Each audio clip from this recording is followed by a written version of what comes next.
What's going on, everybody? I actually only have like basically one radio hooked up right now.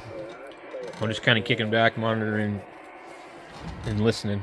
But I'm going to be pulling everything out of here and redoing everything. And yeah, I'm not sure exactly what the plan is, but um, I'm going to change things for sure because it's just kind of too much of a mess. And I need an area to work on things. So either maybe just completely get rid of all the radios on this side and just have this a work area. Um, I don't know. Um, I find that I'm not really using the 710 very much just because it's a small radio and um, the waterfall and all that stuff's cool, but like, if I'm busy with other things, that's not really my go-to type of radio. If I'm bored, that would be my go-to type of radio. Also, I was gonna let you guys know I did go ahead and order one of these. We need like a very short amount of time before Black Friday ends, and I saw the reviews and they said it's a terrible radio and it spews crap and blah blah blah, and this and that, and a lot of people say one thing or another. Um, I don't know.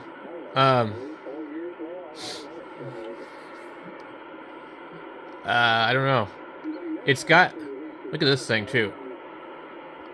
Um, but it's got a nice display, and it's got good ergonomics. And I know that the orange one that I bought, the UV17, which appears to have just disappeared off of Amazon, um, had that also. So the speaker is behind the thing. So, and I mean, like it's not that much money. If it sucks, it sucks.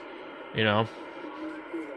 I think my neighbor down the way would probably give me $20 for it if I don't like it. So, um, and nobody nowhere said whether or not the radio is locked or anything like that.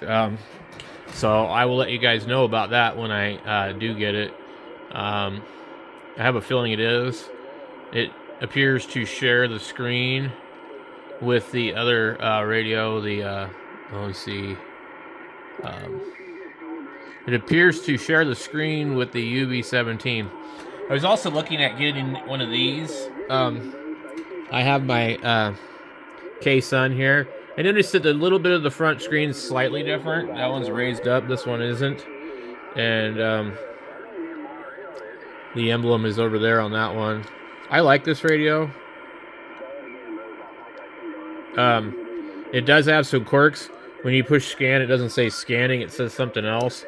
And there's like an error in the firmware. It's got to do with the secondary function of that button. This has 200 channels. This says it only has like the regular Bofang amount, like 129 or something, or 125. But I was thinking, well, it's $23. I could program it up for my kid, and he'll probably destroy it. It's exactly the same. I just, yeah, it says it had 128 channels.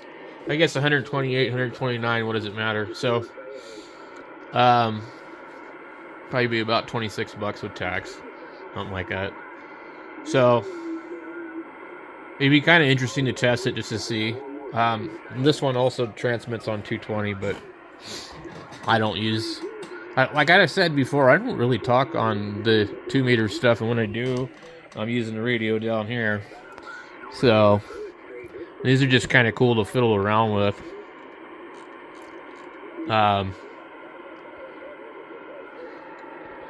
Maybe one day Bofang will send me some radios to review. I don't have to buy them. This is one I'd like to review, but I'm not going to buy it. Certainly ain't going to buy it for $89. Anyway, I read something somewhere they were talking about, I think in the other radio, like talk groups and things like that. And I don't know. $37 for 2 radios. That's about $16.50 a piece. That's probably a pretty good deal. It might be good to get that for the kids, and then they can talk to each other and tear up the ham bands. Just kidding. I would program them to where it's just got the FRS first 16 channels and call it good. Lock everything else out.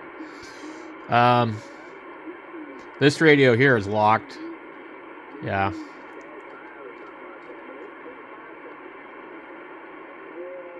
Is that 2 radios for $29?